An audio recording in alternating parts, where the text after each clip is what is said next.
E o Altimar Pimentel, o grande folclorista que morava em Cabedelo, recolheu em 2 livros já publicados, se eu não me engano, o número exato, 273 histórias que essa mulher sabia de cor. E ele disse que o famoso livro de contos dos irmãos Grimm não tinha mais do que 50 histórias. Luzia Teresa, sozinha, sabia 273 histórias, que a universidade gravou e registrou, publicando aos poucos em livros. E eles perguntavam para ela, onde foi que a senhora aprendeu isso tudo? Ela dizia, aprendi com meu marido.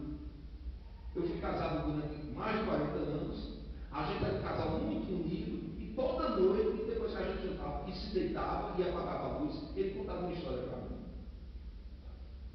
E contava tanto essas histórias, e essas histórias eram contadas, e eu falei, então sei tudo isso que conta até hoje. Meu marido morreu, mas as histórias estão comigo. Isso é a literatura popular. Quem inventou essas histórias? Eu leio as histórias dos interesses, não parece com os irmãos Grimm, não parece com o Perrault, não parece com todos esses outros escritores ou recolhedores de contos populares, de histórias de fadas. São histórias que talvez podem ter sido inventadas pelo marido dela, por que não? Um cara que sabe 270 histórias é capaz de inventar uma, ou duas, ou três, ou sei lá quantas. Então, isso é a literatura, o caldo de literatura onde nós, na Paraíba, bebemos. Todos nós ouvimos essas histórias. Num livro meu da editora 34 lá de São Paulo, que é Contando Histórias em Versos, poesia, romancero popular do Brasil, eu digo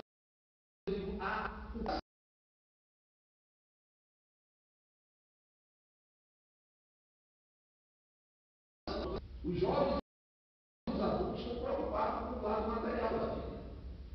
Só quem pensa nesse lado, desse consciente coletivo e profundo, são os velhos e as crianças. Os velhos contam hoje para as crianças as histórias que eles, quando eram crianças, ouviram de outros velhos.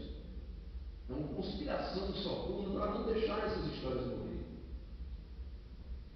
O que é que nós temos hoje com a internet? Nós temos um universo que é uma espécie de um inconsciente coletivo cheio de luzes fluorescentes acesas. É um inconsciente à vista de todo mundo. O inconsciente na vitrine, em exibição. Você sai viajando por aí, pulando de site em site. A quantidade de sites literários que tem, a quantidade de histórias que as pessoas estão colocando hoje, e que colocam com seu próprio nome, com o seu dono, com o nome de coletivos, a quantidade de histórias coletivamente contadas e expostas que temos na internet. É uma coisa absurda. E nós estamos partindo para uma nova ordenação do campo literário, do campo cultural, em que todo mundo tem o direito de interferir.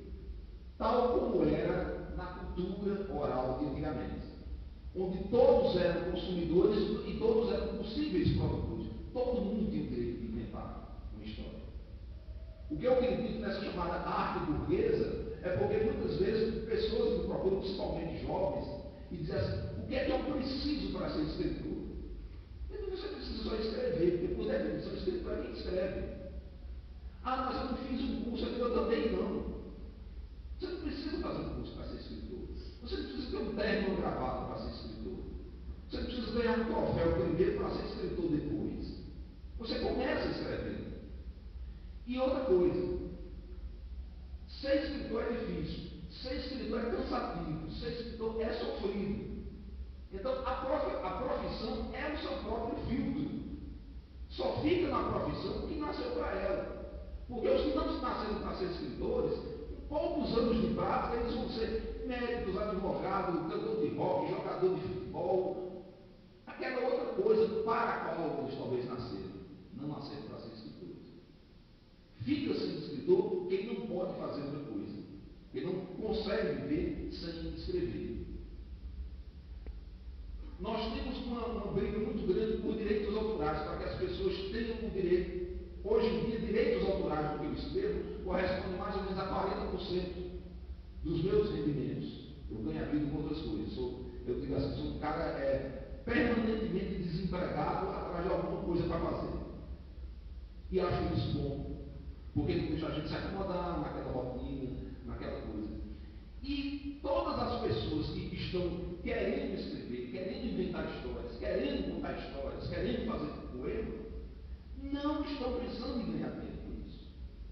Você pensa primeiro na coisa que você quer dizer, e um dia, depois de você escrever, batalhar bem muito para publicar o seu livro, fazer aquele lançamentozinho com vinho branco em um copo de plástico, distribuindo para meia dúzia de gatos pingados, fazer aqueles autógrafos caudalosos. Tem gente que faz uma dedicatória de 3, 4 páginas.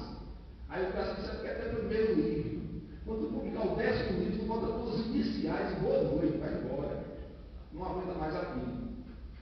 Mas aí alguém diz assim, você vai ganhar a vida com eles, com isso? Aí ele vai dizer, está aí uma coisa que eu nunca pensei. Agora existem outras pessoas que querem o status de escritor, a vitrine de escritor, o conceito, a imagem de escritor. Quer dizer, aquele cara bonito que sai nas capas de revistas, que é citado com fotos, com um cachimbo na mão, fazendo pose, dizendo, o escritor fulano e tal, está de volta da Europa, ou foi pesquisar para o seu romance, não sei lá. Essas pessoas querem tanto ser escritor, que são capazes até de escrever um livro a contragosto, só para poder ser escritor. Isso é o contrário. Esse é o que eu chamo negativamente do artista burguês, que ele não está preocupado com as coisas que ele tem para dizer. Ele está querendo ouvir. Ele está querendo o elogio da crítica. Ele está querendo o aplauso do público. Ele está querendo as entrevistas na imprensa. Ele está querendo troféus e medalhas e tudo isso. Mas ele não tem, não seria capaz de escrever aquele livro se ele tivesse certeza que não ia receber isso. O escritor é o que às vezes tem certeza que não vai receber coisa nenhuma e escreve do mesmo jeito. Morre de fome escrevendo. Por quê? Porque aquilo que está ali naquela página é o objetivo da vida dele. E de repente, essa grande dificuldade que todo mundo sempre teve para publicar um livro explodiu. Explodiu com o computador, explodiu com a internet, explodiu com a World Wide Web, explodiu com a banda larga, explodiu com o celular. Que hoje, se eu quiser, eu posso ter 1000 livros, 1000 obras da literatura brasileira e universal dentro da memória de um celularzinho desse, em arquivo PDF, para ler o livro que estiver e onde eu quiser. A literatura está aqui agora, não está mais trancada dentro de uma biblioteca onde você não pode entrar de sandália japonesa. A literatura está aqui, qualquer pessoa que tenha isso e que seja alfabetizada pode ler qualquer obra, porque elas estão todas aqui. E isso está gerando também um tipo novo de arte literária que faz com que existam experiências riquíssimas na web. Sites onde você entra e tem um romance que está sendo escrito coletivamente por milhares de pessoas no mundo inteiro, e você chega lá, aí você tem direito a ver as 3 últimas páginas e tem direito a escrever uma. Então você lê, aí tem lá trechos, assim, parágrafos em francês, em espanhol, em italiano, em inglês, em português. Cada um que chega lá vai escrevendo, lê o que tinha antes e tenta dar continuidade àquela história. E de repente eu já vi alguns desses sites que diz número de páginas escritas dessa obra até agora, 8.437 páginas. Você vai ler as 3 últimas e escrever a sua. Aí alguém diz assim, mas qual é o objetivo do negócio? Quem vai ler essas 8.400 e tantas páginas? Será que um livro como esse tem um leitor? Aí eu penso assim, eu estou tentando enxergar isso como um fenômeno novo que está acontecendo. Eu digo que isso pode ter um leitor, mas não um leitor só, individual, para esse livro coletivo. Vai ter um leitor coletivo, vão ser 8.000 pessoas para ler essas 8.000 páginas, e aquilo que cada um lê vai se refletir na sua produção, vai se refletir no que se reflete qualquer livro que a gente lê. Vai ficar alguma coisa. Se tem mérito, vai ficar. Aí alguém diz assim, mas isso nunca vai ser visto inteiramente. Tem um livro muito interessante que eu aconselho a quem gosta de literatura, que é Não Contem com o Fim do Livro. É um livro conjunto de Jean-Claude Carrière, aquele famoso roteirista dos filmes de Buñuel, com Humberto Eco. Os 2 escritores, os dois são bibliófilos e os dois têm grande biblioteca. E o Jean-Claude Carrière diz a certa altura, ele diz, a gente está muito preocupado com o fim do livro de papel, por causa do livro eletrônico. Galera, eu vou encerrar aqui o live, que a gente já tá metendo pé. Amanhã a gente continua aí, viu? Valeu, um abraço aí, pessoal. 2 milhões desses livros nunca foram consultados até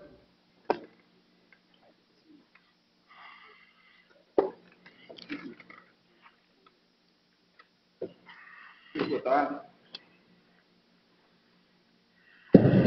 Muito boa tarde a todos. Nós estamos começando mais uma mesa aqui do 23º Encontro para a Nova Consciência. Desta vez o nosso tema vai ser sobre a nova imprensa, como algumas pessoas estão chamando, as mídias alternativas, ou como eu já vi uma expressão muito interessante também, a pulverização da comunicação no Brasil. É uma maneira interessante de dizer. Isso tem surgido em vários contextos semelhantes, e de certa forma é algo que surgiu dentro de um movimento cultural e que aos poucos foi se envolvendo, a partir do ano passado, todas essas manifestações políticas de reivindicação popular, multidões nas ruas e tudo mais que nós temos acompanhado. Um aspecto interessante que essas mídias alternativas têm tido, um papel muito importante de junho de 2013 até agora, é o papel de questionar o comportamento das autoridades, principalmente da polícia, que tem se tornado cada vez mais violento, muitas vezes autoritário e extrapolando os seus limites. O que nos dá uma reflexão interessante sobre o Brasil de ontem e o Brasil de hoje. Nós temos aqui no Salão do SESC a exposição sobre o grupo Mão Branca, coordenada pelo jornalista Ronaldo Leite, que era um grupo de extermínio de bandidos que existia aqui na Paraíba durante os anos 80. Esse grupo foi denunciado pela imprensa, foi julgado, a maior parte dos seus integrantes foram condenados, e eles eram, na época, nos anos 80, aqui na Paraíba, eu consigo também acompanhei esse movimento, eles eram mais ou menos os representantes daquela teoria de que bandido bom é bandido morto. Essa discussão está aí fora e ela nos dá uma reflexão interessante sobre essa filosofia que tem voltado muito. Eu moro no Rio de Janeiro e está voltando muito lá no Rio, essa filosofia também, que bandido bom é bandido morto, e quando você defende uma pessoa que está sendo presa, eles dizem, não, leva o bandido para casa. Você não gosta de bandido? Leva o bandido para casa. Leva para você não é tão amigo dele e tal.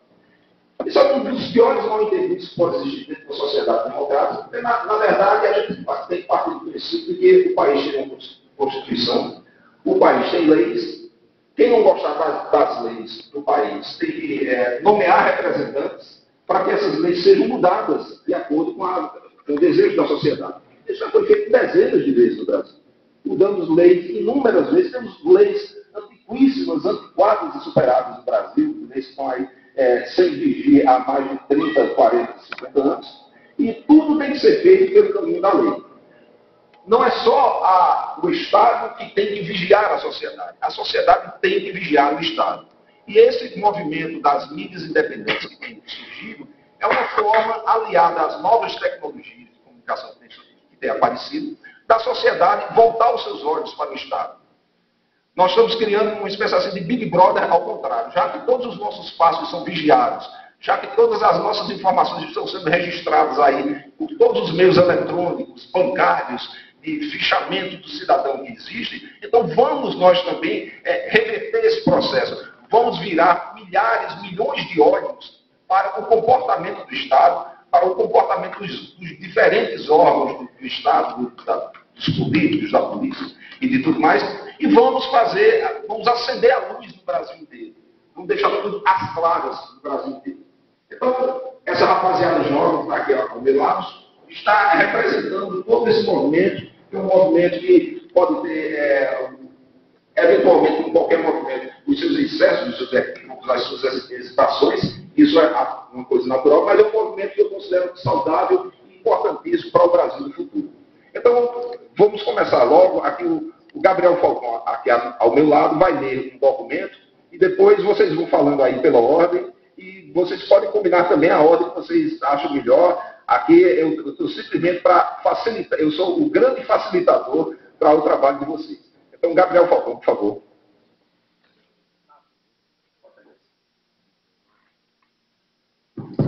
Olá, boa tarde. Em primeiro lugar, eu estou aqui mais na qualidade de um curioso e de um interessado no assunto que propriamente de um ativista, como são os meus outros 3 colegas da própria que estão na cadeira da minha. Então, mas ao mesmo tempo, eu queria trazer uma questão que, vendo até esse vídeo do Alex aqui, pode parecer que não é violenta, que não é um tipo de violência tão explícita quanto é essa, mas que é uma violência muito cruel, assim, também, que é uma violência da invasão de privacidade por parte dos governos e das agências de espionagem, especialmente nos países americanos. Para quem não sabe, Edward Snowden foi um agente, um administrador de sistemas da Agência Nacional de Segurança dos Estados Unidos. E ele, no ano passado, entregou a jornalistas do jornal The Guardian e alguns outros jornais, documentos que revelaram, documentos confidenciais acima do top secret, que revelaram um esquema de espionagem dos cidadãos assim, absurdo. E ele enviou uma carta aberta ao povo do Brasil da Falando sobre downloads. Essa carta eu queria ler brevemente, antes de a gente começar a debater aqui mais individualmente. 6 meses atrás, emergi das sombras da Agência Nacional de Segurança do ZEUA, a NSA, para me posicionar diante da câmera de um jornalista. Compartilhei com o mundo provas de que alguns governos estão montando um sistema de vigilância mundial para rastrear secretamente como vivemos, com quem conversamos e o que dizemos. Fui para diante daquela câmera de olhos abertos, com a consciência de que a decisão custaria minha família e meu lar, e colocaria minha vida em risco. O que me motivava era a ideia de que os cidadãos do mundo merecem entender o sistema dentro do qual vivem. Meu maior medo era que ninguém desse ouvidos ao meu aviso. E nunca antes eu fiquei tão feliz por ter estado tão equivocado. A reação em certos países vem sendo especialmente inspiradora para mim, e o Brasil é um deles, sem dúvida. Na NSA, eu testemunhei com preocupação crescente a vigilância de populações inteiras, sem que houvesse qualquer suspeita de ato criminoso. E essa vigilância ameaça se tornar o maior desafio aos direitos humanos de nosso tempo. A NSA e outras agências de espionagem nos dizem que, pelo bem da nossa própria segurança, em nome da segurança de Dilma, em nome da segurança da Petrobras, revogaram o nosso direito à privacidade, invadiram as nossas vidas. Fizeram isso sem pedir a permissão da população de qualquer país, nem mesmo delas. Hoje, se você carrega um celular em São Paulo, a NSA pode rastrear onde você se encontra. E ela faz. Ela faz isso 5 bilhões de vezes por dia com pessoas no mundo inteiro. Quando uma pessoa em Florianópolis visita um site na internet, a NSA mantém um registro de quando isso aconteceu e do que você fez naquele site. Se uma mãe em Porto Alegre telefona a seu filho para lhe desejar sorte no vestibular, a NSA pode guardar o registro da ligação por 5 anos ou mais. A agência chega a guardar registros de quem tem um caso extraconjugal ou de quem visita sites de pornografia, para o caso de precisarem sujar a reputação dos seus alvos. Senadores dos Estados Unidos nos dizem que o Brasil não deveria se preocupar, porque isso não é vigilância, isso é coleta de dados. Dizem que isso é feito para manter as pessoas em segurança. Eles estão enganados.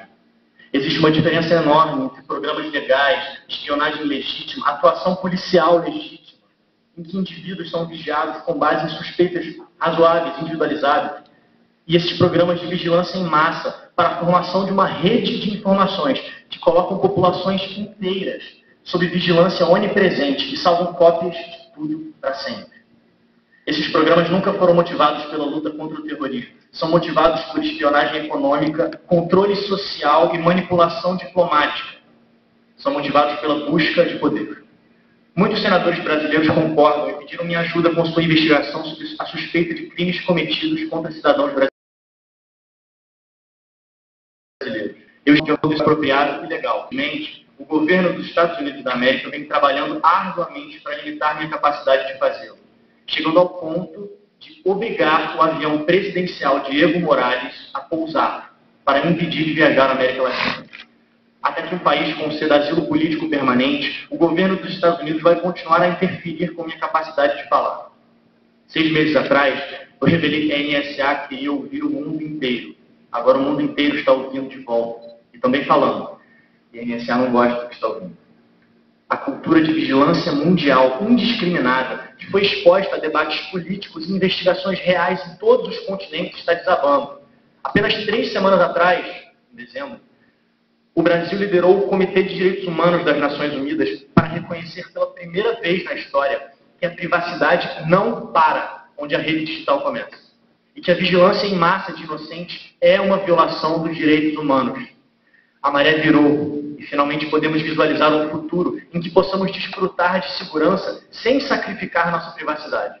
Os nossos direitos não podem ser limitados por uma organização secreta e autoridades americanas nunca deveriam decidir sobre as liberdades de cidadãos brasileiros. Mesmo os defensores da vigilância de massa, aqueles que talvez não estejam convencidos de que as tecnologias de vigilância ultrapassaram perigosamente os controles democráticos, hoje concordam que, em democracias, a vigilância do público tem que ser debatida pelo público. Meu ato de consciência começou com uma declaração. Não quero viver em um mundo em que tudo o que digo, tudo o que faço, todos com quem falo, cada expressão de criatividade, de amor ou de amizade seja registrado. Não é algo que eu estou disposto a apoiar, não é algo que eu estou disposto a construir, e não é algo sobre o qual eu estou disposto a viver. Dias mais tarde, fui informado que meu governo me tinha convertido em apátrida. Queria me encarcerar. O preço do meu discurso foi meu passaporte, mas eu o pagaria novamente. Não serei eu que vou ignorar a criminalidade em nome do conforto político. Prefiro virar apátrida a perder minha voz. Se o Brasil ouvir apenas uma coisa de mim, que seja o seguinte: quando todos nos unirmos contra as injustiças, em defesa da privacidade e dos direitos humanos básicos, poderemos nos defender até dos mais poderosos dos sistemas. É isso.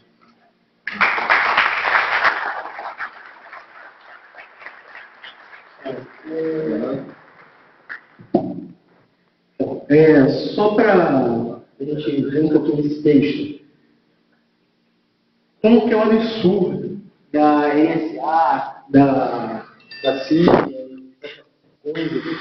de estar monitorando a gente. Porra, a gente vai viajar, a gente sabe que está sendo monitorado pelo GPS. Desliga o GPS, também sabe que está sendo monitorado. Então não adianta muita coisa. E é questão de sei lá, cara, não sei dizer, sabe? É questão de até princípio, né, cara? Porque, pô, ninguém pode chegar na tua casa e invadir e ver o que você está fazendo só com a tua autorização. Então, é um absurdo isso daí, sabe? Então, e é isso.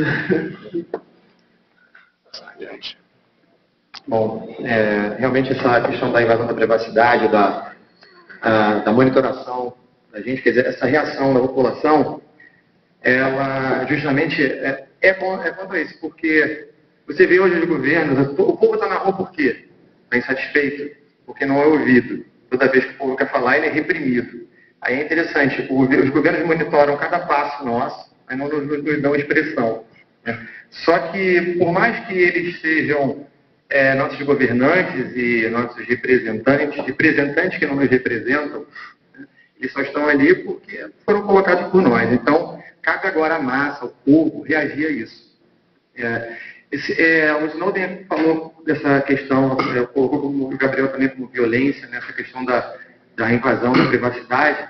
Essa violência se estende para as ruas, como a gente pode ver, que a gente está sendo violentado a todo momento. Muitas vezes as pessoas elas confundem violência com agressividade física e acham que é só por aí, não. De forma alguma. Você sofre porque a sua pele é diferente, você sofre porque você mora numa região do país diferente, não numa região de cultura hegemônica, você sofre pela sua sexualidade, está sempre sendo oprimido de igual maneira. E esses opressores têm representantes na política e usam de seu poder para poder validar e legitimar essa opressão. Isso vem acontecendo ao longo de décadas, séculos, sei lá, e agora chegou o momento de catarse, né, de explosão. Todo mundo foi para a rua. A mídia, como monitorando as ações bárbaras do Estado e até ação bárbara de outras pessoas que também cometem seus excessos na rua, são uma reação a isso, né? Então a gente está aqui. O que vem a ser essa mídia livre hoje? Os olhos do povo. Nós agora estamos também, como estão olhando a gente, a nossa maneira, nós estamos tentando olhar a eles também, mostrar, né, para todos nós, para poder haver um despertar da nossa consciência, para que a gente possa fazer uma reação em relação a toda essa opressão que está acontecendo. Com relação a esses movimentos de rua e toda essa reação ativista e tudo mais, nós não vamos conseguir um resultado imediato. Isso daí é fato. Mas a nossa luta não é nem será em vão. O distanciamento histórico, ele vai mostrar a repercussão e o efeito que essa coragem que já temos de ir para a rua vai ter. Um grande exemplo disso, que é algo que não me tira das ruas mesmo. Vocês viram que eu já enfrentei aqui, nós enfrentamos aqui, aquilo ali foi uma parte, né? Foi a visão do meu celular, não foi só teve a do Renan, do Gabriel, da Drica, de uma opção de gente que sofreram, inclusive, violências piores. Eu nunca fui preso, apesar de ser abusado, né? Mas várias pessoas, amigas, foram presos, foram para Bangu, sofreram agressões sérias, tiveram, por exemplo, ossos quebrados, né? Que a mídia não coloca, fraturas expostas de dedo, cacetete no rosto, humilhações e tudo mais. Essa mídia livre, com esse monte de olhinhos aqui, nós somos os olhos da população, funciona como um caleidoscópio. Né? E é a contra-informação, enquanto a mídia formal está ali, colocando os recortes que eles pegam dos fatos, né? E colocando a sua visão interessada, comprada, né? Eles se vendem por agir em consonância, em acordo com os governos. A gente está querendo essas parcialidades múltiplas. Quando você diz que o repórter é imparcial, que a imprensa é imparcial, isso é uma enorme falácia. Porque ao mesmo tempo que a Rede Globo posiciona uma câmera para poder registrar um fato, o posicionamento dessa câmera já está reportando o evento. Então esse fato não está sendo visto na totalidade, já tem uma parcialidade ali. Então agora a gente tem o quê? Vários olhos, várias impressões pessoais de um mesmo fato, né? Para que quem esteja em casa consiga analisar esse evento de perspectivas múltiplas e tirar suas conclusões. Eu sempre falei assim que a minha vontade hoje era que eu estivesse transmitindo eventos culturais, shows, ações ecológicas na Colégio da Tijuca, qualquer outro canto, mas no momento não dá não. A gente tem que estar na rua, tem que estar enfrentando gás, bomba, tiro. Vocês podem ver aqui na frente eu coloquei, que eu trouxe para a gente, como é que a gente se equipa. Inicialmente eu não tinha esse equipamento não, eu sofria muito. Comprei um óculos de mergulho para proteger do spray de pimenta, máscara de gás por causa de lacrimogênio, capacete por causa de pedras portuguesas e cacetete. E vale notar que não somente a população joga pedra na PM, como a PM também joga pedra na população. E isso é proibido, né? Então, tem vários lives que mostram policiais jogando pedra na população, né? Eu não gostaria de estar aqui numa posição dessa, de destaque, conversando com vocês numa mesa maniqueísta, dizer, o Estado é bonzinho, todos os manifestantes são bons, o Estado é mauzinho, os manifestantes são bonzinhos. Há excesso de todos os lados, porém, mais condenável é o excesso do Estado, é o excesso do governo, é o excesso da polícia. Se policiais eles passam por um treinamento que tem que resistir à provocação, que tem que resistir a extremos, eles têm que estar preparados para poder lidar com a população. A gente não está numa guerra. Então, por que você vai equipar um policial com uma armadura? Literalmente, o que chama de Robocop hoje é armadura. Quando a gente sai na rua, você vê policiais com distorcedor de voz. Tem um cidadão que está manifestando a sua insatisfação, que é um direito seu. Chega um policial com o capacete preto, espelhado, dá uma porrada na cara dessa pessoa, arrasta ela com uma gravata, joga dentro de um camburão e fala, perdeu, com uma voz de Robocop, metalizada. E não tem identificação essa pessoa. Então, quer dizer, lei, isso é obrigatório todo policial se identificar. Né? E quando ele efetua uma detenção à prisão, ele acabar dizendo por que essa pessoa está sendo detida e presa e para onde está sendo levada, principalmente quando tem advogados perto para poder garantir os direitos dessa pessoa. E não, nesse momento é onde eles mais negam a informação, onde eles mais atuam com uma agressividade brutal e violenta, as bombas, as armas não letais, né?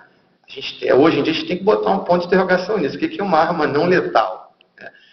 são usados assim abusivamente.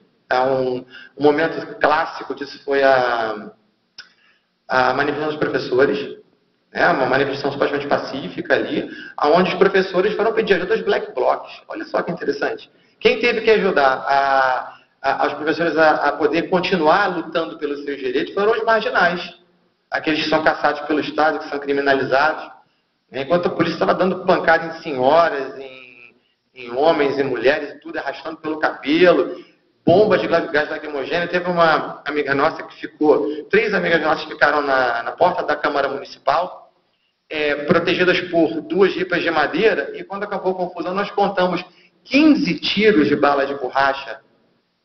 Parecia uma cena de filme.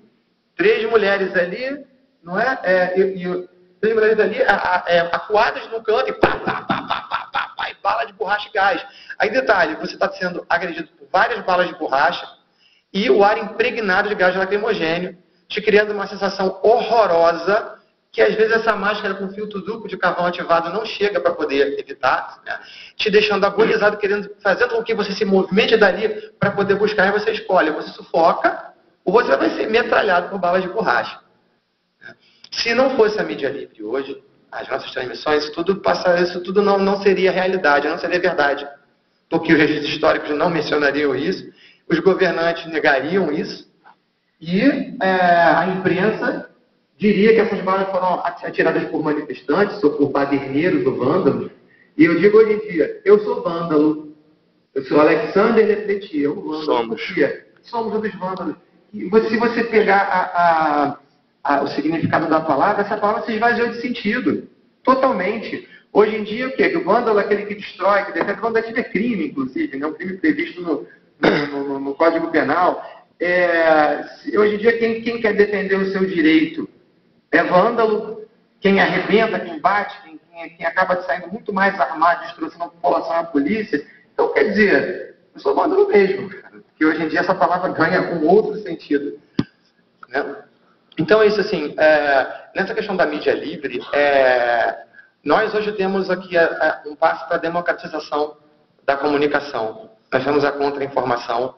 A gente está aqui para questionar tudo aquilo que é dito pela grande mídia e dar voz ao povo, porque hoje a grande mídia não é a voz do povo, mesmo. Até mesmo quando há uma entrevista na rua, que você pega um transeunte, pede uma informação, isso é editado dentro de uma emissora, e você vai colocar ali o que você quer. Quantas pessoas não tiveram já seu discurso alterado? Eu posso dizer aqui que uma revista de grande circulação me entrevistou eu não vou dizer o nome dessa revista, mas vocês já vão saber quem é, né? Então, nesse caso que teve uma grande repercussão na mídia, usaram 3 palavras de 2 horas de entrevista, e o resto foi tudo distorcido para poder induzir as pessoas a entenderem o que essa revista queria. Então, hoje a grande mídia perde essa credibilidade, e esse questionamento, mesmo nós na mídia livre, a gente está aqui, a nossa narrativa não é questionável, de forma alguma. Nós somos parcialidades múltiplas. Então, quando eu estou transmitindo um fato, eu estou transmitindo dentro da minha visão. Estou colocando ali o meu sentimento, estou colocando a minha impressão do fato. Porque um transmissor de mídia livre, ele não está passivo à situação, ele é ativo dentro dela. Ele está transmitindo a sua interação com a situação.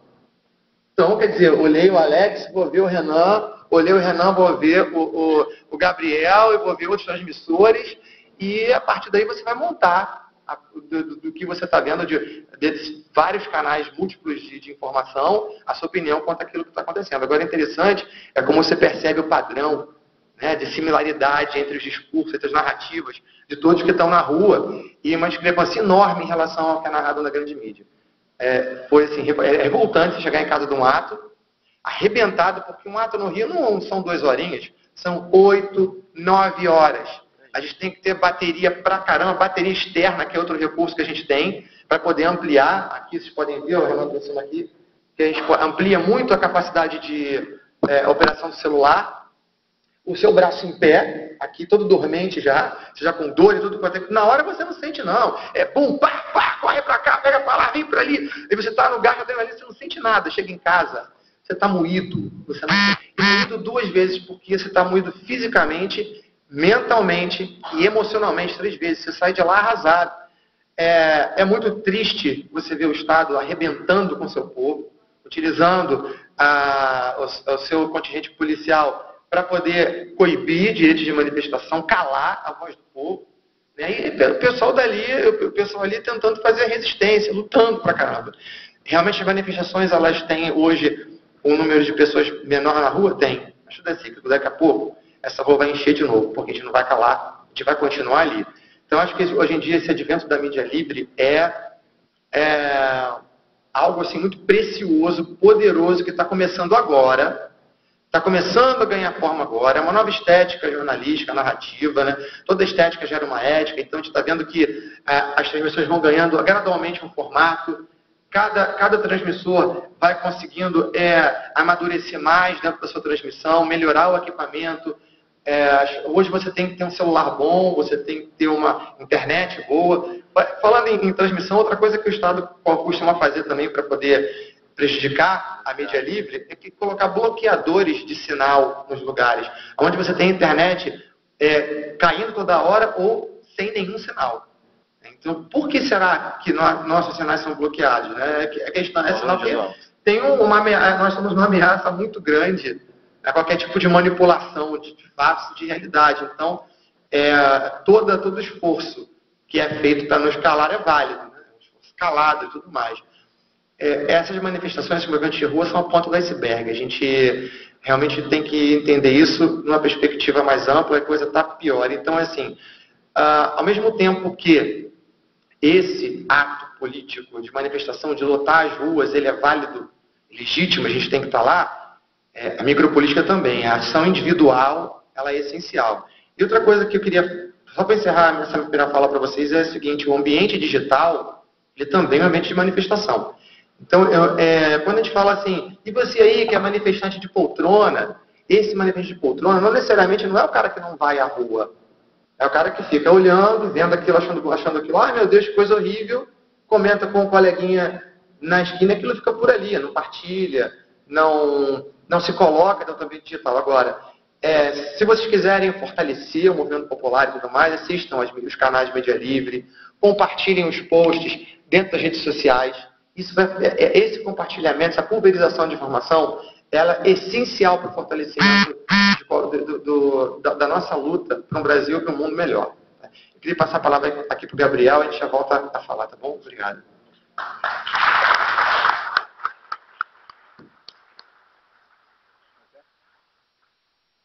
Boa tarde. Bom, comecei em meados de junho e julho com a mídia independente, ou livrista, como queira denominar. Eu antes de junho, eu tinha, digamos que, englobado um protesto junto com uma galerinha, que vocês não conhecem, infelizmente, contra o aumento da passagem. Foi o estopim, 20%, que foi para 2,75, não lembro o valor agora, enfim. Aí nós englobamos um protesto da LERJ em rumo à Rua da Assembleia e depois Rio Branco. Até então foi tudo famosamente pacífico, com jornalistas e mídia, ainda não era mídia ainda, né? Tinha outros mídias lá filmando, tanto com celular, com câmeras digitais, enfim. Chegamos na Rio Branco, demos de cara com choque. Só que o choque não estava preparado, digamos assim. Estava um pouco distanciados nós. Até então, andamos, fechamos a rua, obviamente, a rua inteira da Rio Branco ficou fechada. Começamos a... Um canal direto das pessoas com os acontecimentos. Porque a gente tem a opção em casa, eu digo da minha experiência própria, de ligar a TV a cabo, ligar a TV aberta e ligar a mídia ninja. Então eu ficava acompanhando o que estava acontecendo durante a Copa das Confederações, por exemplo. Então eu ficava acompanhando o que acontecia naqueles 3 canais. Às vezes os 3 simultaneamente estavam voltados para o mesmo fato mais relevante, mais quente que eles estavam. Assim, e você via, evidentemente, não só ângulos de câmera diferentes, mas o discurso diferente. Geralmente o discurso da mídia oficial é feito à distância, muitas vezes de helicóptero, e com a voz superposta de um locutor ou de um comentarista interpretando. E a mídia ninja era aquele negócio, era uma ideia na cabeça e uma câmera na mão, no meio da multidão, levando queda, vira do céu, vira do chão, correndo, o repórter arquejando. Isso aí, imóvel. Uma sensação de participação muito maior. Eu moro no Rio de Janeiro Eu moro em Laranjeiras, a cerca de 1 quilômetro do Palácio do Governo, ali da rua Pinheiro Machado, onde tinha lá. Quando eu acompanhava todo aquilo que acontecia em frente ao Palácio do Governo do Rio de Janeiro, aquilo ali era na minha vizinhança, aquilo era do lado da minha casa. Então aquilo tinha um interesse muito grande para mim, até para quando eu queria sair de casa, eu sabia por onde eu podia passar. Se eu podia ir até o metrô do Largo do Machado para pegar o metrô, se o bicho estava pegando também no Largo do Machado, e assim por diante. Agora, passou para muitas pessoas no país inteiro uma ideia de que a mídia ninja, as mídias alternativas, são uma coisa de Rio e São Paulo. Uma coisa que mostra para as pessoas o que está acontecendo no Rio e São Paulo. Eu queria que vocês comentassem, dentro da opinião, da experiência de vocês aí, como é que esse movimento está se espalhando pelo país, onde é que tem atividades mais intensas, onde é que está havendo coberturas maiores, não só de manifestação, mas de tudo que possa interessar a população. É verdade. Eu vou lembrar antes do acontecimento lá em Belo Horizonte, na ocupação Rosa Leão. Nós fomos chamados para fazer a filmagem da ocupação, né? E que a ocupação de moradia, várias pessoas que não têm dinheiro, não têm condição financeira para pagar o aluguel, aí arranjaram essa ocupação lá na área lá, central lá de Belo Horizonte. Só que teve uma hora que o batalhão de choque entrou na ocupação Rosa Leão e já tinha feito um acordo com os moradores que não ia ter ação direta da Polícia Militar, né? E eu estava filmando. Aí o policial não gostou muito da ação, né? Aí pediu para mim, me dá o celular. Aí eu falei, não vou dar o celular. Isso na época eu tinha um iPhone 4. Que eu demorei 4 meses do meu salário para comprar o celular. Aí o policial virou para mim e falou, me dá o celular. Eu falei, não, vou te dar o celular. Aí eu bloqueei ele e escondi a caixa na mão, né? Aí ele foi, me mobilizou, arrancou o celular. Aí ele viu que estava travado e virou e perguntou, qual é a senha? Eu falei, não, vou te dar a senha. Aí ele pegou só, não vai dar a senha não? Beleza. Aí pegou, jogou no chão, tacou um pedregulho em cima, pisou em cima do celular, acabou com o iPhone 4, por sorte, tinha algumas imagens que ficaram salvas na nuvem e tudo mais, né? Mas acabou com o meu celular. Ele me prendeu por desacato à autoridade, por agressão e por estar incitando a violência. E chegando lá na delegacia, eu falei com a delegada, e a delegada virou e falou, pô, sai mesmo, cara, você fez isso? Eu falei, pô, a senhora acha que eu fiz isso? Aí olhou assim pra mim, e falou, pô, é verdade, o cara tá mentindo. Aí foi, botou lá a minha história, é verdade, e no boletim de ocorrência, e tá lá. Então, porra, a polícia militar, que é pra gente confiar, que é pra gente chegar perto do policial e falar, pô, não, agora agora eu vou me sentir seguro, porque, pô, o cara tá me defender. Pô, tu chega do lado do cara e, pô, será que o cara vai bater? Será que o cara vai roubar? Será que o cara vai fazer alguma merda? Porra, como é que tu vai confiar numa polícia dessa? É complicado, sabe? E, ao mesmo tempo que eu fico preocupado, eu fico triste, porque era pra gente confiar nessa polícia. E outra coisa é a respeito da manipulação da mídia, né? Que você estava falando antes, uma mídia de grande circulação, ela publicou no site, manifestantes do Egito fazem não sei o que lá. E aqui no Brasil estava, vândalos destroem não sei o que lá. E a foto era praticamente a mesma, sabe? O pessoal virando o carro. Então, fora do país é manifestante. Aqui dentro do país é vândalo. Por que isso? A gente não pode? Virou um carrinho? É impressionante isso, cara. Com relação ao que o Gabriel também falou dos ninjas, dos estados, primeiro que surgiu, assim, que o mídia ninja falou, foi a rapadura ninja. Que era um transmissor, se eu não me engano, não sei se eu não lembro muito bem do estado. Onde? Fortaleza. E aí, pô, aonde as transmissões proliferaram, onde a violência era mais intensa. Então você tem sim, tem transmissores em Belo Horizonte, tem transmissores aqui na Fortaleza, tem transmissores em Espírito Santo e por aí vai. no caso, onde a violência é mais intensa. Se ela se intensificar, de repente, hoje no Sul, vão começar a surgir mais transmissores do Sul. E até porque a audiência das livres ela é muito maior no momento de conflito. Você consegue, o Renan no começo teve até 17 mil espectadores na sua transmissão. Quando surgiram mais coletivos de pessoas transmitindo, hoje você consegue entre 1.500, um transmissor assim, bastante conhecido e tal, 1.500, 2.000, entre 2.000 transmissores. Então, acho que um grande proliferador de transmissores aí são protestos intensos e violência intensa. Como no Rio e São Paulo tem sido assim, uma constante, né? A agressão tem sido muito maior e proporcional à reação da população, os transmissores têm se concentrado nessa área. Mas assim, eles continuam sendo... Inclusive, tem pessoas, transmissores, que vêm de outros estados transmitir aqui. São Paulo. Já teve uma transmissora de Minas Gerais. São Paulo também. As ocupações. São Paulo também já veio aqui no Rio. Desculpa, lá no Rio. Posso só falar um negócio? Mandar um abraço aí pro Tenente Guilherme, que destruiu o celular. Com certeza ele está assistindo a gente, tá? Um beijo pra você, rapaziada. Estou esperando o iPhone, tá? Essa é a mídia livre, o que a mídia corporativa não faria, a gente faz, né? Então vai um beijinho no ombro do Renan aí pro carinho.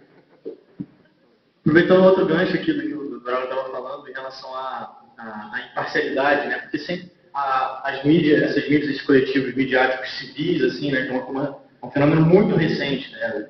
2, 3, 10 anos no máximo, não sei. Mas é engraçado que sempre que surge alguma coisa assim, principalmente quando é em resposta a uma necessidade, a uma vontade, uma demanda civil, você vê que algumas pessoas acabam adotando uma atitude um pouco maniqueísta em relação a que o novo é o bom, é o perfeito, o maravilhoso, e que o antigo, o velho, o sistema é o errado, o fracassado, o mal. E é legal isso que você falou, Alex, de que também é exemplificado no que o Braulio disse, de que as mídias livres, esses coletivos, eles não adotam, ou pelo menos, como você se colocou, você não adota essa pretensa imparcialidade, esse distanciamento jornalístico, né? Como o Braulio disse, você pega um grande sistema de mídia e por conta muito desse mito, né, da imparcialidade, do distanciamento jornalístico, eles filmam de longe e o repórter está lá, alguns até tomaram meio, se machucam, como esse que você comentou. Exatamente, mas tudo uma terceira pessoa, uma coisa distanciada para realmente uma posição passiva de um espectador. Então, contrário a esse passivismo, assim, que eu acredito que em grande parte seja de origem bem intencionada, de ter um distanciamento, de apresentar as coisas de longe, de apresentar, sabe, imparcialmente, que é uma impossibilidade. Contra esse passivismo, essa mídia é uma mídia ativista, no sentido de que é uma mídia que se coloca ativamente dentro do protesto, é uma mídia que ela não se isenta de participar das próprias manifestações e que se coloca, como você falou, o grande valor desses coletivos midiáticos não é exatamente uma suposta imparcialidade que eles alcancem, mas justamente que eles abranjam múltiplas parcialidades e quanto mais partes a gente consegue ver, como o Braulio estava dizendo que ele vê um monte de coisa. O Paulo está passando o dedo. O negócio é o seguinte, um celular de R$ 1.500 e uma câmera de vídeo de $100.000. Por isso que tem que ficar longe. É isso. Olha só, eu comecei minha vida profissional como jornalista na RBS 0 Hora. E fui, como todos, obrigado a começar pela reportagem policial. Então, o negócio é o seguinte, o policial é que nem um cachorro. Tá? No fundo, ele é um lobo, só que ele é um lobo adestrado ou educado para proteger as ovelhas. Quando as ovelhas estão em perigo pelos cidadãos, elas berram e gemem, pedem pelo cachorro. Não. Só que quando você está convivendo com o cachorro, ele pode eventualmente virar lobo. Então, pela minha um ano e meio de experiência com policiais e com marginais de toda a espécie, tive dentro de todos os presídios do Rio Grande do Sul, a única diferença entre os dois é que não tem carteirinha e o outro não. E segundo o coronel do Pentágono, tem um livro muito interessante que todos viram, né, que chama-se O Custo de se Aprender a Matar em Sociedade e em Guerra. Tá? Então, ele afirma o seguinte, pela própria, ele é coronel psicólogo do Pentágono. 10% de qualquer força armada é composto de serial killers. Esses fazem o serviço sujo, eles gostam de bater, de matar, e isso está no ser humano. os outros vão atrás. Né? Então, não tem como você ter uma polícia confiável. Eu considero não confiar nunca na polícia, porque ele é apenas um cachorro amestrado. Se você levar ele para a parede, ele vai reagir que nem bom.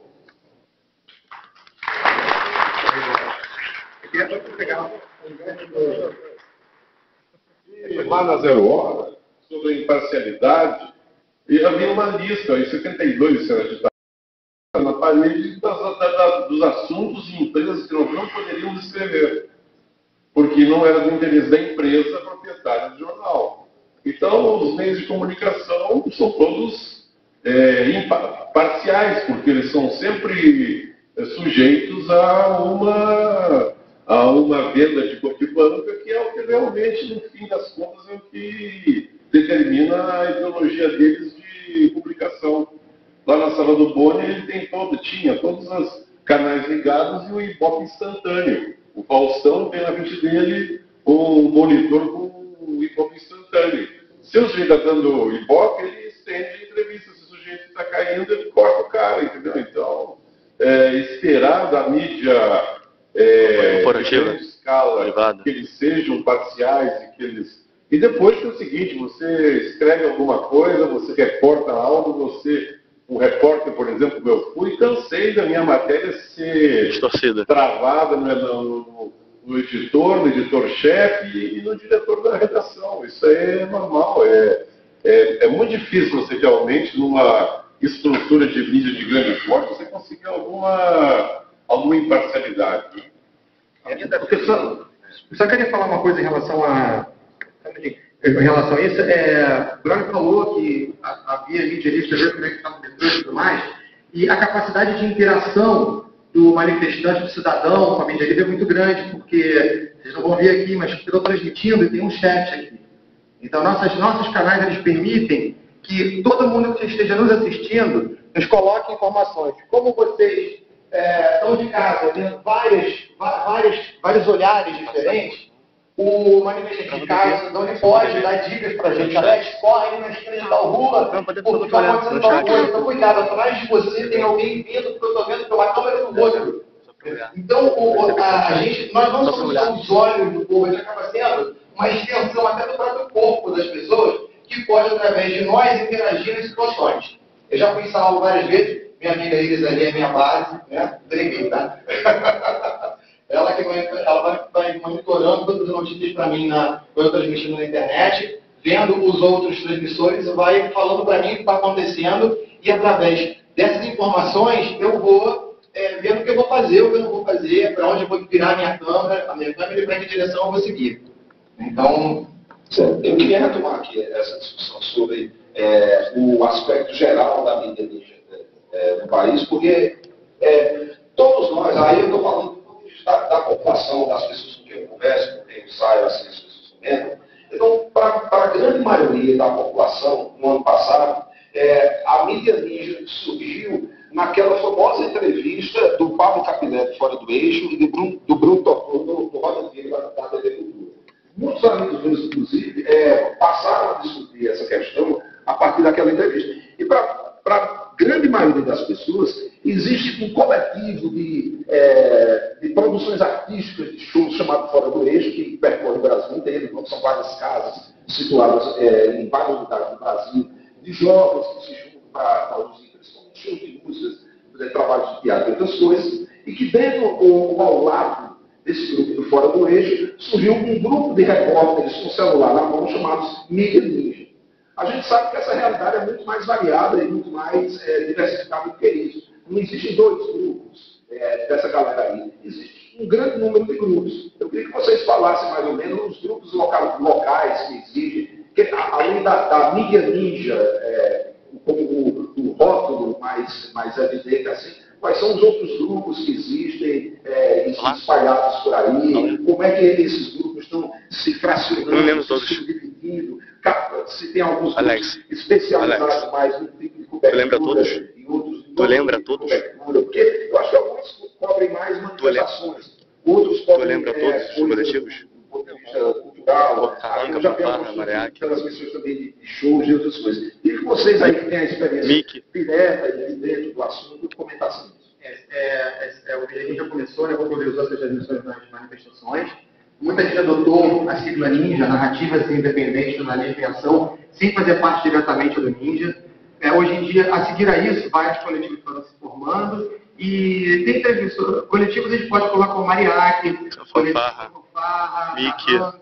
Mickey, Mídia Independente Coletiva. Tem vários coletivos que fazem transmissões, e não só coletivos, tem transmissões individuais. Um exemplo disso é o Olhar Independente, que está sempre nas manifestações. Rio na Rua. Olho na Rua. Rio na Rua. Rio na Rua também. São transmissões independentes. Então, além dos coletivos que se formaram, tem transmissões independentes. E o que é interessante é dizer que qualquer um de nós pode ser um transmissor, um mídia livrista. Basta ter o celular, colocar um aplicativo Twitchcast. Oi? Aplicativo Twitchcast. Aplicativo Twitchcast que vai, oi?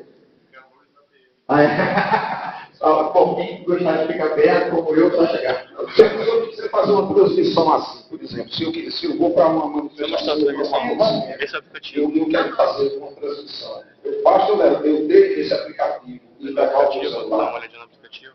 Exatamente. Só você ter seu aplicativo, ligar o celular e transmitir.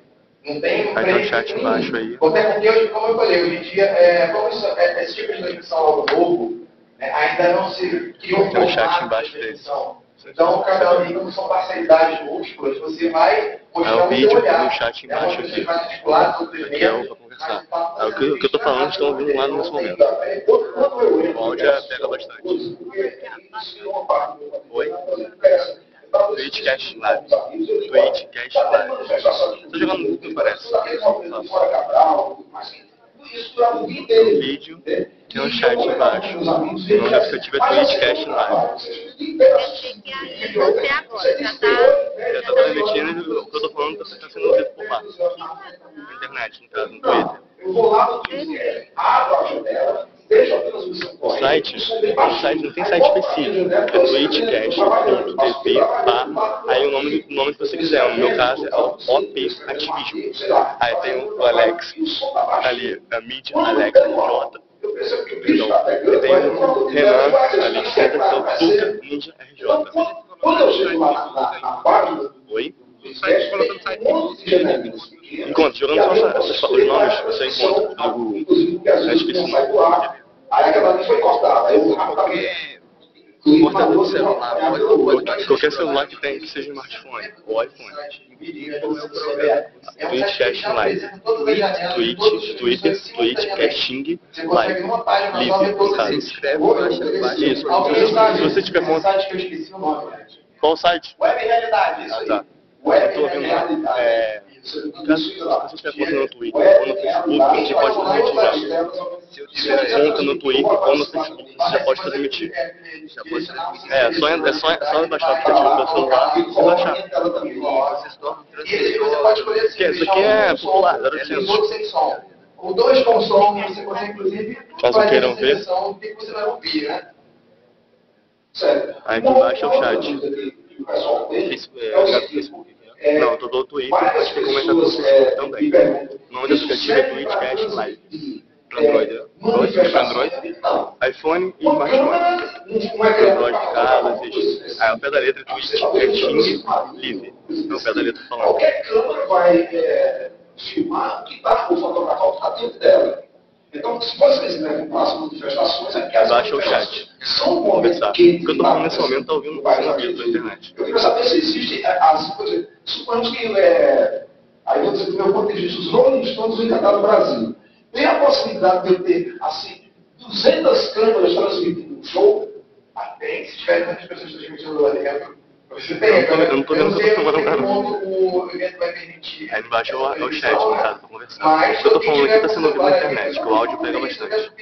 O Paraguês, por exemplo, transmitia os shows de música, começou essa coisa de transmissão ao vivo, eles começaram a transmitir show de música.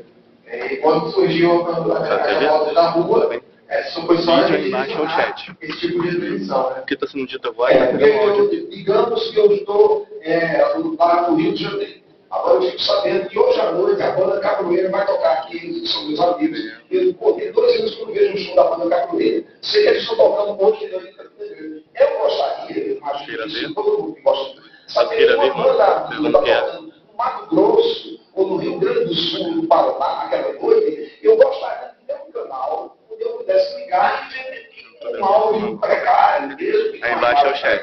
Ali não é para você ter a fruição total do show, como se você tivesse lá no show. É simplesmente para você saber como está rolando, qual o repertório que é bom. No caso, o meu é o Alex de Preto. Isso é uma coisa que e o Renato está sentado tocando de RJ.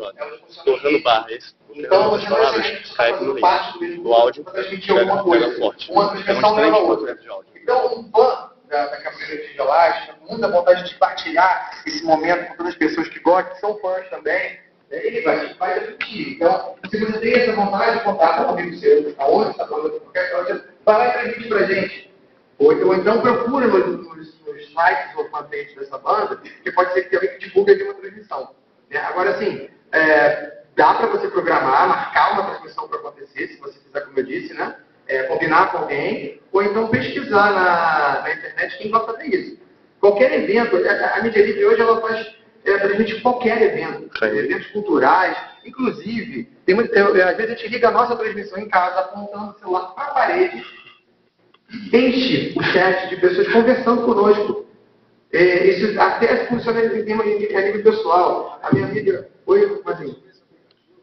O aplicativo que a gente usa mais é do Twitchcast. Live. Twitchcast Live. Não, Twitchcast Live só. Twitchcast. Ao pé da letra é Twitchcasting Live. Twitchcasting Live. Esse é o melhor aplicativo porque ele tem a transmissão mais longa. E quanto mais horas você fica transmitindo, mais sua transmissão se prolonga. Os outros aplicativos, eles caem com pouco tempo de transmissão. Twitchcasting Live é o melhor. E para o celular, ele tem dois aplicativos. Esse que eu estou usando, a transmissão, e tem o Viewer, que é um ícone verdinho, Twitchcasting Viewer, que é onde você vai poder ver as transmissões. Especificamente para isso. Aí você tem uma lista que você pode delimitar na hora e adicionar seus favoritos. Quem tiver com o like dos favoritos vai estar com uma caixinha amarela, é só você clicar para ver a transmissão. Uma outra questão que as pessoas fazem muito aqui, eu estou trazendo para os meninos aqui, perguntas que as pessoas me fazem, que quando você responde, não sei, eu estou passando a vida para você. Alguém me perguntou uma vez, e esse negócio do niilismo só existe aqui no Brasil? Só existe esse tipo de transmissão aqui? Se eu quiser saber o que está acontecendo numa manifestação, digamos agora, na Síria, ou em Istambul, ou na Ucrânia, ou outros lugares onde o vírus está pegando, existem canais onde a gente pode acessar e saber, ver câmeras na rua, na Ucrânia de hoje, por exemplo? Tem, só não lembro. Qualquer parte do mundo. Qualquer lugar tem isso. Esse fenômeno não é exclusivamente nosso, né? Isso você tem que achar. É algo mundial. Seria interessante, então, que vocês tivessem, sei lá, um site central, aí já vai aumentar a cada central. E ter sites e as pessoas pudessem chegar lá e dizer, veja transmissões ao vivo de 2 pontos. Estados Unidos, Síria, Ucrânia, Portugal, Espanha, e assim por diante. Mas não tem do mundo todo? Pega do mundo todo, né? Web realidade. Web realidade. E o que é interessante nesse, né, eu volto a frisar esse assunto, é a questão da interatividade, da participação de todo mundo nas transmissões. Né? Você vai fazer agora lá. Estou me apresentando, sou Luiz Peixoto, sou membro da Comissão de Direitos Humanos da OAB do Rio de Janeiro. Colaborei também com essa preocupação na articulação da rede latino-americana de comunicação e também com algumas mídias que tiveram aqui papel importante, inclusive naquele caso do Bruno Teles, que foi acusado de jogar um coquetel molotov. Então, ali a gente conseguiu, com articulação com o The Guardian e com algumas outras mídias, inclusive da Alemanha, estou esquecendo o nome agora, qual foi o órgão, transmitir o vídeo que comprovava que quem jogou o coquetel molotov foram 2 policiais e que havia uma cena montada para incriminá-lo. Então a Globo difundiu a informação de que ele seria denunciado pelo crime de homicídio e no final da noite ele estava sendo arquivado esse inquérito porque deu no New York Times a história verdadeira. Então a gente percebeu naquele momento que a mesma atitude que tomava o Brasil em relação aos crimes acontecidos durante a época da ditadura, com as comissões da verdade, a gente poderia criar uma comissão da verdade do presente e registrar aquilo que estava acontecendo. Com a crença de que, se você não consegue construir um mundo justo, pelo menos a gente pode tirar o véu da injustiça e acreditar no homem que as coisas podem mudar. Então, a gente teve isso. Então, já está se articulando, pelo menos uma iniciativa, um acordo internacional que eu tive a oportunidade de participar também, com a Oximity e algumas pessoas do Media Ninja e fora do eixo, para organizar um site com uma linha de tempo. Porque uma grande dificuldade que a gente tem de encontrar esses materiais é que eles estão divididos e você não consegue falar assim, mas o que aconteceu no dia 1, no dia 2, não tem uma história contada. Então, boa tarde, galera. Esse material em algum lugar. Se possível, divulga a live, por favor. Eu precisava saber quem foi ferido no dia 1, quem foi preso no dia 2. Qualquer dúvida é só mandar para o chat. Para ter ideia, a gente teve anulados mais de 500 inquéritos e autos de prisão em flagrante, que eram forjados, né, e eu vou poder falar disso depois. Enfim, a gente tinha que reunir. Então, isso já está acontecendo. Né? Leva aproximadamente 30 dias para implementar, mas daqui a pouco vai estar no ar. Né? Então, a gente pode depois trocar uma informação. E, assim, uma grande prova de que isso acontece no mundo todo é que o monitoramento para evitar que as pessoas desaparecessem no Rio de Janeiro era feito numa mesa, exatamente como o senhor fazia na sua casa escrevendo. Eu estava numa mesa com meus colegas da OAB, com vários canais abertos, e a gente tinha 30 minutos entre o que acontecia e a notícia que era dada na televisão. E a gente começou a perceber que a notícia que era dada na televisão era muito diferente. Era uma edição de imagens e já tinha uma interpretação, uma história contada. E aí esse pessoal começou a falar assim, bom, olha só, eu posso contar o fato. Cada um tem sua opinião, mas o fato, aquilo que a gente viu, é muito difícil da gente depois contradizer. E aí a polícia tomou algumas outras medidas, né? Uma delas foi transformar todos os policiais em mascarados. Né? Mas, enfim, eu só queria trazer essa informação de que já está sendo feito acordos internacionais para unir. Por exemplo, a questão da Venezuela, a gente sabe eu sei o que está acontecendo na Ucrânia, afinal de contas eles são terroristas, são de direita, são de esquerda, o problema da Rússia e tal. Então a gente precisa saber. Né? E eles falam russo e ucraniano, e como é que o repórter faz? Primeiro tem uma tradução para a imprensa inglesa e depois do inglês para o português. E a gente fica com uma informação de terceira mão. Enfim, então isso tudo é um risco muito grande a que haja uma manipulação, quando na verdade todo mundo tem o direito humano e fundamental também a saber qual é a informação, qual é a verdade, de tomar parte na decisão dos governos. É isso. Obrigado. Isso é muito importante porque nós temos consciência hoje de que todas essas câmaras que estão espalhadas aí pelo Brasil inteiro, pelo mundo inteiro, são olhos da sociedade voltados para o que está acontecendo, voltados para esses fatos. Ele citou aqui o caso do Bruno, o rapaz que foi acusado de jogar um coquetel molotov lá na rua Pinheiro Machado, em frente ao Palácio do Governo Estadual. O Bruno foi inocentado porque havia 1000 câmeras voltadas para aquele fato e depois foi possível reconstituir imagem por imagem os policiais infiltrados que fizeram aquela coisa em fato que ele não tinha jogado coquetel molotov. Na mesma época, não pode provar nada e você não tem argumento factual para discutir com o outro lado. Quando existem câmeras ligadas, a câmera, por mais parcial que seja, por mais direcionada que seja, ela está registrando o fato. Então, quanto mais câmeras nós tivermos, maior segurança a gente tem de que olhares diferentes, ou seja, o olhar coletivo, o olhar social, esteve voltado para aquele fato, não foi um olhar único, centralizado, uma opinião centralizadora que comanda todos. Então, nós temos uma outra palestra agora, eu queria que vocês falassem, assim, cada um mais uns 2 minutos de uma fala de encerramento para a gente concluir aqui a mesa, por favor. Bom. Só para encerrar, você está falando de câmera, né?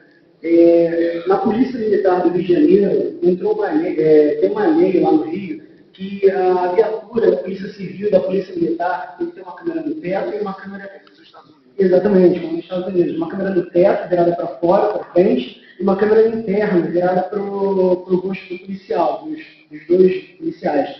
Eu acho, não tenho certeza, eu acho que 20% só da frota está equipada com essa câmera e não funciona. Então, e já está valendo na lei. Imagina se tivesse essa câmera funcionando na época da Marinha. Então, é uma coisa assim que facilitaria bastante. Quem vigia os vigilantes, né? Exatamente. Eu estou pensando no que eu vou falar, não sei ainda. Bom, eu queria dizer... Eu estou pensando no que eu vou falar.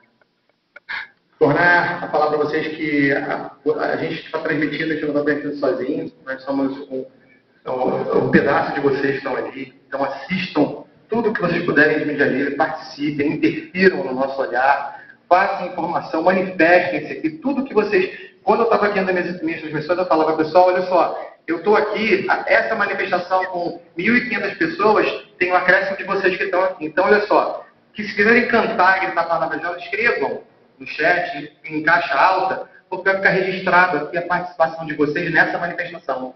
Então, o registro escrito do chat, ele vai ampliar muito o contingente de pessoas que estão naquele lugar e vai marcar a participação do povo em toda a manifestação política. Então, assistam a mídia livre, e aqui eu não estou fazendo campanha de promovendo meu canal, não, são todos os canais.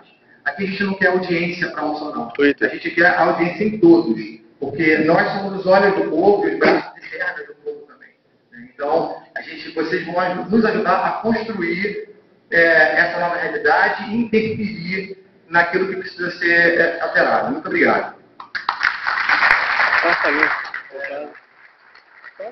para concluir também, eu acho que isso que o Braulio falou é central, assim, nessa nossa era da informação, com o avanço tecnológico das comunicações, é inevitável que a gente chegue a um ponto onde todos os olhares sejam olhares passíveis de serem registrados e partilhados e divulgados. Então, esse caso do Edward Snowden, esse poder de observar, de registrar, de vigiar, vai estar na mão de um Estado centralizado, às vezes escuro, obscuro, ou se ele vai estar na mão da população, como acontece com os coletivos midiáticos. Só uma última palavrinha. Eu peço que todos, que possível, sejam Edward Snowden, e todos, se possível, de forma direta ou indireta, passam a afirmar qualquer tipo de arbitrariedade que vocês possam ver em suas vidas. Articularem aqui na cidade, em Campina Grande, baixarem o aplicativo, aqueles que forem possível, e passar a filmar tudo isso. Não é fazer um protesto para filmar, não. Filmar tudo, o que aconteceu com você no dia a dia, naquela esquina, naquele bar, na lanchonete, na sua casa, qualquer lugar, saindo da boate, qualquer canto. Houve uma arbitrariedade, houve alguma coisa, processa, articula, procura correr atrás, não deixa, não vou fazer o nome, não adianta nada. Realmente não adianta nada se você não fizer nada. Se todo mundo pensar assim, nada vai adiantar. Imagina todo mundo aqui junto, ninguém querendo fazer nada. Como aconteceria isso aqui hoje? Como que ia correr isso aqui hoje? Que é essa plateia aqui toda? Se ninguém viesse aqui pra cá hoje. Pra quem a gente vai palestrar aqui hoje? Pra ninguém. Então, vamos começar a articular um pouco mais, não necessariamente ir à rua, mas sim articular de formas informática, inglês, tudo sendo informatizado, hoje em dia tudo sendo moderno. Vamos passar a ter um pouco mais de articulação. Isso faz bastante parte do nosso dia a dia. Obrigado. Lembrar que o povo é fiscal do poder público. Nós somos os fiscais dele. É isso aí, pessoal. Então, muito obrigado a todos pela presença. Muito obrigado a todos pela presença. Eu queria... Vê se está ligado. Verifique se está ligado. Vamos aí. Vai. Alô, senhor. Eu quero falar agora sobre o jornalista. Agora ele falou aí uma palavra sobre o policial e o cachorro. Ele está exatamente certo, no ponto de vista, mas não é todos policial. Com certeza. Uns e outros não. Porque mesmo dentro da corporação, quando eles vão jurar a bandeira lá, eles são assim, indicados que eles não podem maltratar ninguém, nem judiar com ninguém, nem matar ninguém. Eles são autorizados em usar a força para poder dominar o bandido e levar. Então, numa parte, o cidadão ali, eu achei que ele falou uma coisa justa. Agora, não é todos policial, é a policial. E por isso também eu quero convocar Eu também sou repentista. Eu não tenho assim muita saúde, eu sou um pouco tão primário, porque tomo remédio controlado, mas sou cantador do viola. Quer tirar aqui uns 2 versos na plateia falando sobre os turistas. Pode ser? Oi? Nem entendi o que ele falou. Aqui em Campina Grande a natureza que tem. Estou aqui no novo encontro que a natureza vem. E eu sei que Campina Grande já está de parabéns. Já está de parabéns a vida minha sonora. O meu progresso repleto, minha luta e minha história. E aqui mando um abraço para os turistas de fora. Para os turistas de fora que vêm penetrando, vem para minha Campina e a minha Campina grande. E parabéns para eles, minha Campina visitando. Minha Campina visitando, eu digo progresso seu. A natureza convém, não é maior do que eu. Mas tira a minha atitude, botando a beleza seu.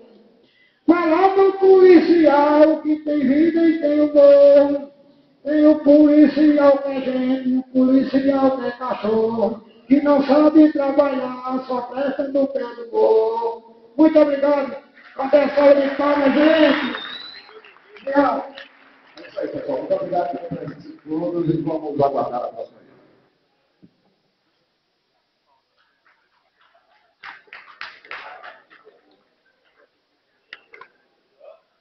É isso aí, galera. Vamos lá, nova consciência aqui.